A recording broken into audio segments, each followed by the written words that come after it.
The massive holographic display flickered to life across the galaxy as Empress Nara stepped forward, her crimson robes flowing behind her.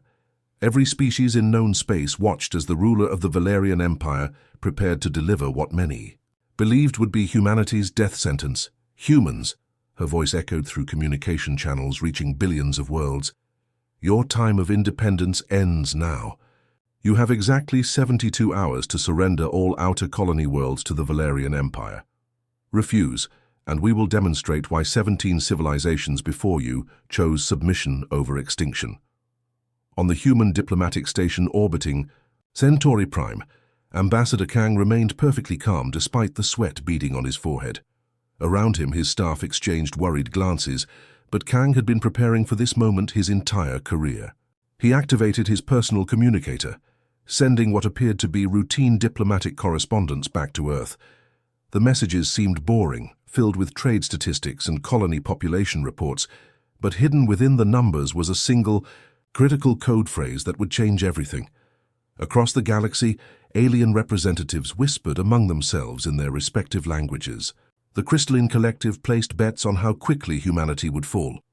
The Sage Republic updated their star charts, already planning to claim former human territories. Even humanity's few allies, like the peaceful Verdant Alliance, began drafting statements of regret for humanity's inevitable defeat. Look at them, Empress Nara gestured toward the human diplomatic feed, where Ambassador Kang appeared to be frantically consulting with his advisors. They scramble like insects before the storm. This Kang creature thinks his desperate messages to Earth will somehow save his pathetic species. Her military advisors nodded in agreement. General Voss, her most trusted commander, pulled up tactical displays showing the human outer colonies. Empress, our scouts report only 12 human patrol vessels defending their entire frontier. Our advance fleet alone numbers 400 ships. This will be over before the deadline expires. But what none of them realized was that Ambassador Kang's apparent panic was carefully orchestrated theater. Every nervous gesture, every whispered consultation, every urgent message was designed to sell the illusion that humanity was caught completely off guard. In reality, Kang had been expecting this ultimatum for months. On Earth, in a bunker buried 3 kilometers beneath the Swiss Alps, Admiral Park received Kang's coded message and immediately activated protocols that had been dormant for decades. Across human space, cargo ships carrying grain suddenly changed course. Mining vessels abandoned their asteroid fields. Even passenger liners began moving toward predetermined coordinates. As the first day of the ultimatum passed, Empress Nara grew increasingly satisfied. Human colonies appeared to be in chaos, with ships fleeing in all directions. Their military seemed to be abandoning defensive positions. Everything was proceeding exactly as she had predicted. 71 hours remaining, she announced to her, court unable to hide her smugness. And already the humans show their true nature, cowards who run at the first sign of real power. What she didn't know was that humanity wasn't running away from the fight. They were running toward it, and they had been preparing for this exact moment for over a century. The war room aboard Empress Nara's flagship buzzed with excitement as holographic displays showed 800 Valerian warships moving into formation. Each vessel represented decades of conquest and technological superiority. These were the same ships that had turned the crystal cities of Xerion into glass, reduced the floating gardens of Altara to ash, and forced the proud warrior clans of Brutus Prime to their knees. Magnificent, Empress Nara breathed, watching. Her fleet assembled like a swarm of metallic predators. 800 ships of the line, each one capable of glassing a planet. The humans will soil themselves when they see this armada approaching their precious colonies. General Voss couldn't contain his laughter as he pulled up intelligence reports. Your Majesty, our scouts have confirmed the humans have exactly 12 patrol vessels defending their entire outer rim. 12. My personal escort squadron has more firepower than their entire frontier defense force. Commander Lux, the Empire's youngest fleet captain, shook her head in disbelief. I've seen more impressive resistance from cargo pirates. These humans must be the most pathetic species we've ever encountered. How did they even manage to colonize multiple star systems with such pitiful military strength? The other officers joined in the mockery. Tales spread through the fleet about humanity's laughably weak defenses. Betting pools started among the crew, with most wagering the entire human military would surrender within the first hour of contact. Some optimistic Valerians even bet that humanity would capitulate before a single shot was fired. But millions of light years away, in a secured command center hidden beneath Earth's lunar surface, Admiral Park stared at classified documents that would have shocked the Valerian Empire into silence. The elderly Korean admiral had spent 40 years preparing for this exact scenario, and now the moment had finally arrived. Operation Ghost Fleet is approved, he announced to his senior staff, his voice steady despite the magnitude of what he was about to unleash. Send the activation codes. All units, all sectors, all dormant assets.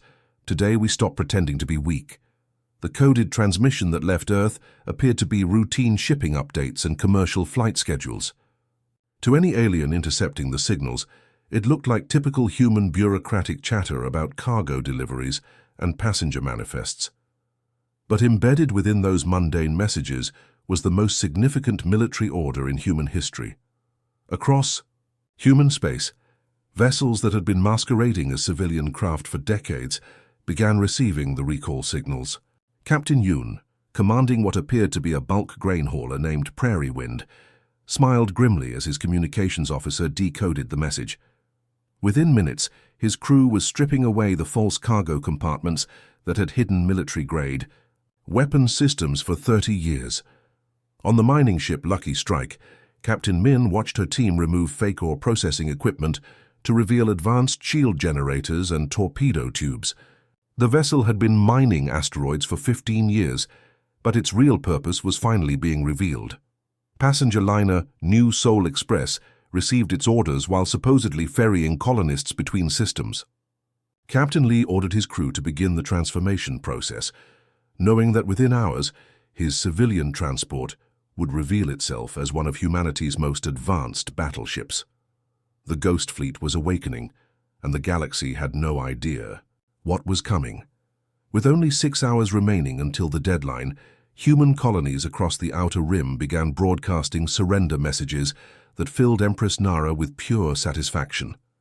Colony after colony sent the same pathetic plea for mercy, their governors begging the Valerian Empire to spare their civilian populations.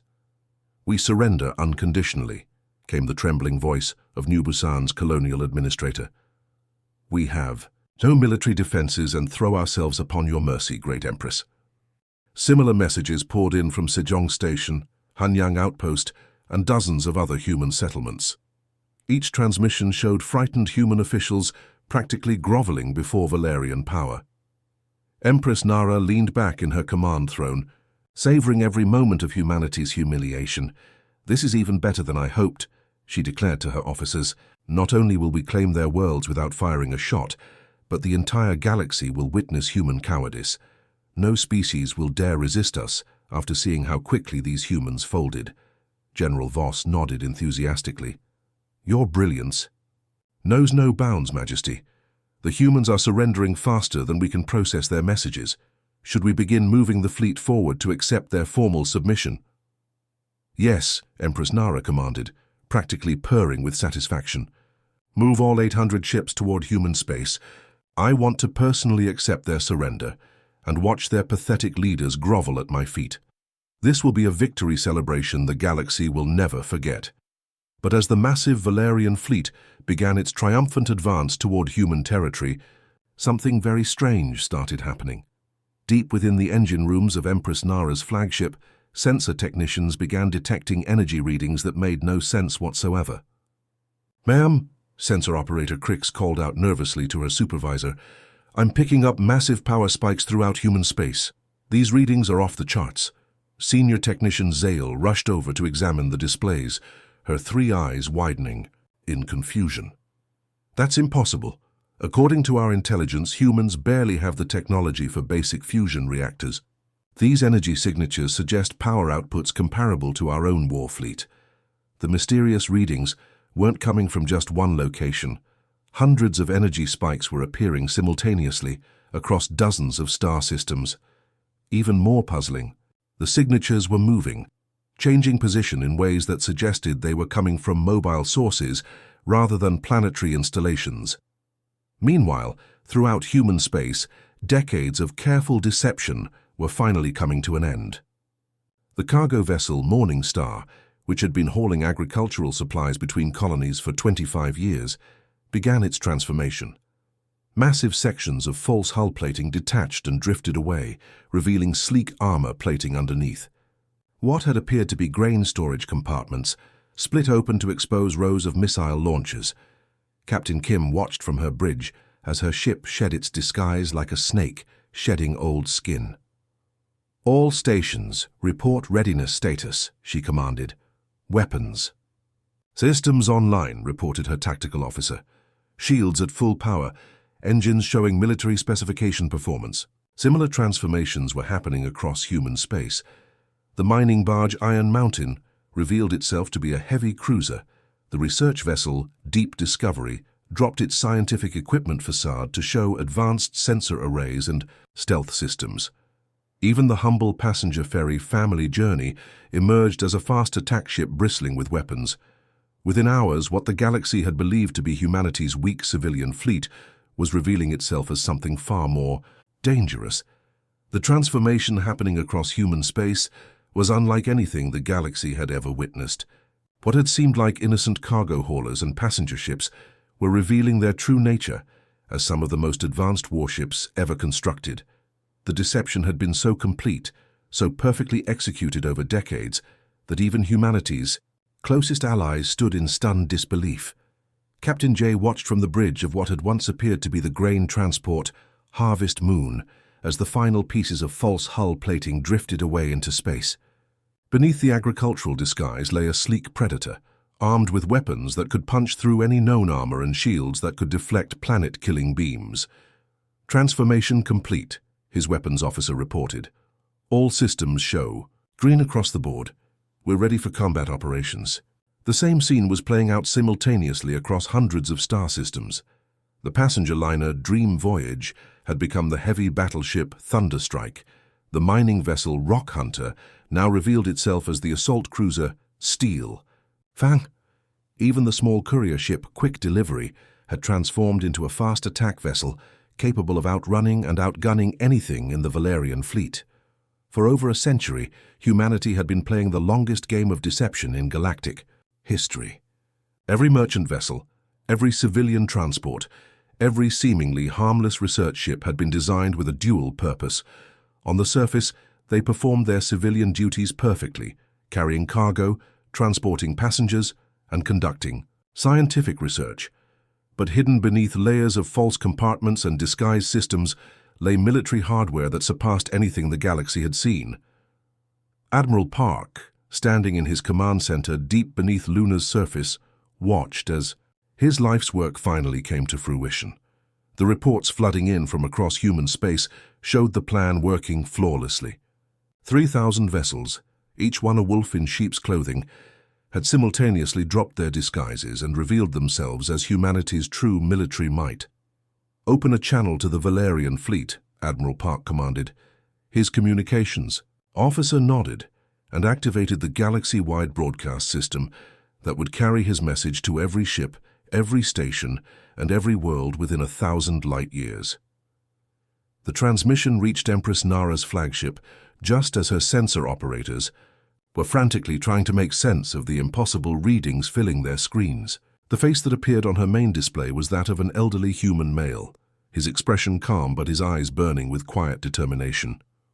"I am Admiral Park of the Human Defense Fleet," he began, his voice carrying across the void to reach every Valerian vessel. "You wanted to see our military capabilities, Empress Nara. You demanded we show you what we had to defend ourselves with." He paused, allowing his words to sink in as the scope of the deception became clear to everyone listening. "Here are 3,000 reasons why nobody conquers human space," Admiral Park continued, his voice growing stronger. "Every merchant ship you ignored, every passenger liner you dismissed, every cargo hauler you considered harmless was actually a fully armed warship. We've been preparing for this day for over 100 years, and now you're about to discover why patience is humanity's greatest weapon." The hidden armada had emerged from the shadows, and the galaxy would never be the same. The silence that followed. Admiral Park's broadcast lasted exactly 3 seconds before Empress Nara's flagship erupted into chaos. The tactical computers, designed to calculate battle scenarios for the Valerian Empire's conquest campaigns, began processing the new data streaming in from their sensors. What they displayed made even the most experienced officers stumble backward, in shock. 800 Valerian vessels versus 3,000 human warships, the computer announced in its cold, mechanical voice. Probability of Valerian victory, less than 1%. Recommended action, immediate retreat. Empress Nara stared at the holographic display showing the impossible situation surrounding her fleet. Red dots representing human ships appeared everywhere she looked, emerging from asteroid fields, uncloaking from behind moons and dropping out of hyperspace in perfect formation. They had been completely encircled without even realizing it. "This is impossible," she shrieked, her carefully maintained composure shattering like glass. "Our intelligence reports showed 12 patrol ships. 12! How are there 3,000 enemy vessels surrounding us?" General Voss, normally unshakable in battle, stood frozen as he watched the tactical display update in real time. Human. Ships were appearing faster than his computers could count them. What had seemed like a routine conquest was turning into the worst military disaster in Valerian history. "For your Majesty," he stammered, "the energy readings from these human ships are showing weapons output that exceeds our own battleships. Their shield strength appears to be at least double our maximum capacity. How is this possible? They're supposed to be a primitive species." Commander Lux, who had earlier mocked humanity's weakness, now watched in horror as her scanners revealed the true nature of the ships surrounding them. The cargo vessel directly in front of her position was showing weapon signatures that could vaporize her cruiser with a single volley. "All ships, retreat immediately," Empress Nara screamed into her communication system. "Full reverse maximum speed. Get us away from these humans." But as her fleet began to turn away from the human forces, Admiral Park's voice echoed across all frequencies once again. "I'm afraid retreat is not an option, Empress. You see, we've been tracking your fleet since the moment you left Valerian space. We've had weeks to position our forces exactly where we needed them." The truth was even more devastating than the tactical situation. This hadn't been a desperate last-minute defense by humanity.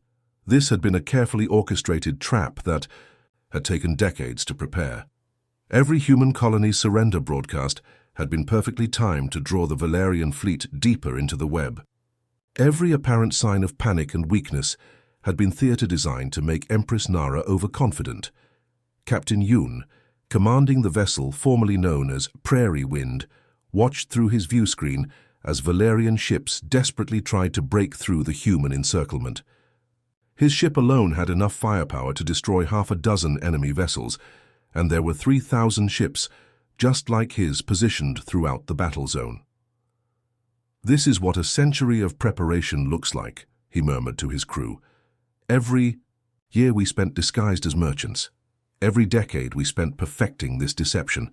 It was all for this moment." The trap had been sprung, and the most powerful fleet in galactic history found itself completely surrounded by an enemy they had fatally underestimated. What happened next would be studied in military academies across the galaxy for generations to come. The human fleet didn't attack all at once like a wild mob. Instead, they moved with the precision of a perfectly choreographed dance, each ship knowing exactly where to be and when to strike.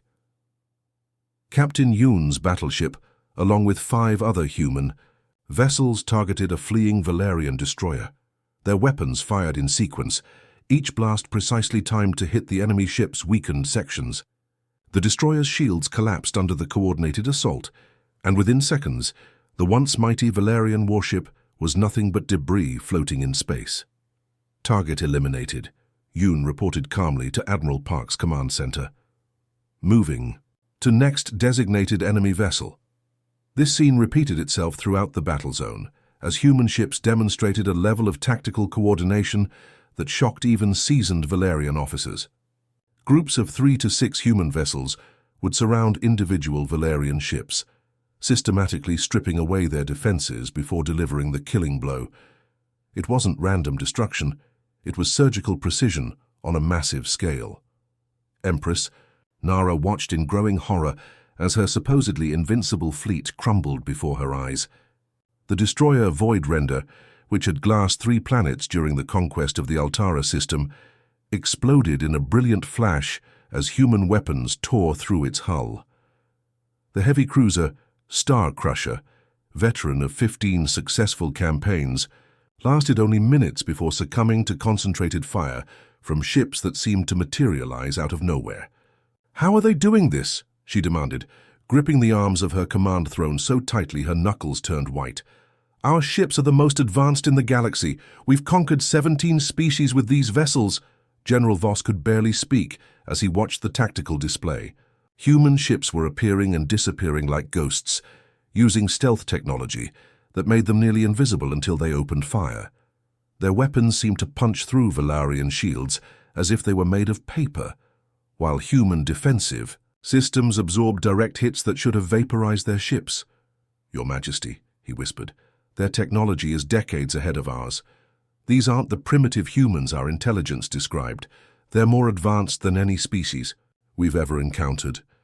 Captain Kim, commanding the former passenger liner New Seoul Express, led her squadron in a devastating attack run against a cluster of Valarian cruisers. Her ship's weapons, hidden for decades beneath civilian disguises, fired with accuracy that would have impressed the galaxy's most elite military units. "Alpha Squadron, maintain formation," she commanded as her ships swept through the enemy formation like hawks diving on prey. "Remember, we've trained for this scenario thousands of times. Every simulation, every drill, it all led to this moment. But the most terrifying moment for Empress Nara came when her own flagship, the massive dreadnought Empire's Wrath, suddenly found itself under attack. Human ships had somehow penetrated her defensive screen without being detected, appearing so close to her vessel that their weapons fire lit up her bridge windows. The flagship's shields, designed to withstand planetary bombardments, began flickering under the concentrated assault. Warning alarms blared throughout the massive vessel as human weapons found weak points that Valarian engineers had never imagined could be exploited. The hunt had become personal, and Empress Nara was now the prey. With her flagship's shields failing and her fleet collapsing around her, Empress Nara made the decision that would forever mark her as one of history's most desperate rulers. Deep within the Empire's Wrath lay a weapon so terrible that the Valarian Empire had used it only twice in their entire history of conquest. The planetary annihilator could turn an entire world into molten slag within minutes. "Activate the planet killer," she screamed at her weapons officer, her voice cracking with rage and desperation. "Target the human colony of New Busan. If I'm going to die here, I'm taking 3 million human civilians with me." The massive weapon began its charging sequence, drawing power from the flagship's core reactors. Energy readings spiked across the electromagnetic spectrum as the Annihilator prepared to unleash destruction capable of cracking a planet's crust. Empress Nara's bridge crew watched in grim satisfaction as the weapon systems showed 90 seconds until full charge. "Let's see how smug these humans are when I turn their precious colony into a graveyard," Nara snarled, her eyes fixed on the targeting display, showing the peaceful world of New Busan with its farms, cities, and unsuspecting families. But Admiral Park had spent a century preparing for exactly this scenario. The moment his sensors detected the energy signature of a charging planet killer, automated systems throughout the human fleet triggered the most devastating response in their arsenal. "Priority Alpha target confirmed," announced Lieutenant Cho from the tactical station. "Empress Nara is attempting to activate a planetary destruction weapon, initiating Thunderstrike protocol immediately. 3 human dreadnoughts, each one disguised." For decades, as massive cargo haulers suddenly materialized within point-blank range of the Valarian flagship. The heavy lifter, bulk carrier, and freight master dropped their civilian disguises simultaneously, revealing themselves as humanity's most powerful warships. Captain Lee, commanding the heavy lifter, had been waiting 30 years for this exact moment. "All weapons target the Annihilator charging chamber. Fire on my mark." His ship's main guns, each one capable of melting asteroids, swiveled toward their target with mechanical precision. "Firing now," he announced calmly, and 3 dreadnoughts unleashed concentrated firepower that lit up space like a newborn star. The planetary annihilator, 73 seconds away from full charge, exploded in a cascade of energy that rippled through the flagship's entire structure. The weapon that could have destroyed worlds became nothing more than twisted metal and venting plasma. But the human ships weren't finished with their assault. "Disable their engines and weapon systems," Admiral Park commanded from his lunar bunker. "I want that flagship crippled but intact. The Empress has some explaining to do." Additional human vessels converged on the Empire's wrath like a pack of wolves surrounding wounded prey. Precise weapons fire disabled the ship's main drives, leaving it dead in space. Secondary explosions throughout the vessel knocked out communications arrays and defensive systems. Within minutes, the most powerful ship in the Valerian fleet had been reduced to a helpless hulk. Empress Nara sat in her command chair, surrounded by sparking consoles and emergency lighting, finally understanding the true scope of human preparation. They hadn't just planned for a military confrontation. They had anticipated every possible escalation, including her desperate attempt to commit genocide. The humans had been 10 steps ahead of her from the very beginning. The boarding ramps of 3 human assault ships clanged against the hull of the crippled Valerian flagship. Empress Nara sat in her damaged command center, surrounded by the wreckage of what had once been the most feared vessel in the galaxy. Sparks showered from broken ceiling panels, while emergency lights cast eerie shadows across her face. Captain Song stepped through the twisted remains of the flagship's main entrance, followed by a full diplomatic team. Unlike the conquering warriors Nara had expected, these humans wore formal suits and carried briefcases instead of weapons. The message was clear. This wasn't a military occupation, it was a business meeting. "Your Imperial Majesty," Captain Song said with polite formality. "Admiral Park sends his regards and requests your immediate attention to several urgent matters that require resolution." Empress Nara looked around at her destroyed bridge, where her officers sat in stunned silence among the debris of their once mighty empire. Of her 800 warships, fewer than 50 remained operational, and those were completely surrounded by human forces. The mathematics of her situation were brutally simple. She had no leverage left. "What do you want?" she asked, her voice barely above a whisper. Ambassador Kang, the same diplomat she had dismissed as weak and desperate just days earlier, stepped forward with a tablet containing humanity's terms. His calm demeanor was a stark contrast to the panic he had displayed during the ultimatum. "The conditions for ending hostilities are straightforward," he began, reading from the document. "First, immediate and complete withdrawal of all Valerian forces from the disputed territories along our shared border. This includes the Sigma Quadrant, the Outer Rim colonies, and the neutral zone buffer systems." Nara's military advisors exchanged glances of disbelief. Those territories represented decades of expansion and contained resources worth trillions of credits. But with her fleet destroyed, she had no choice but to listen.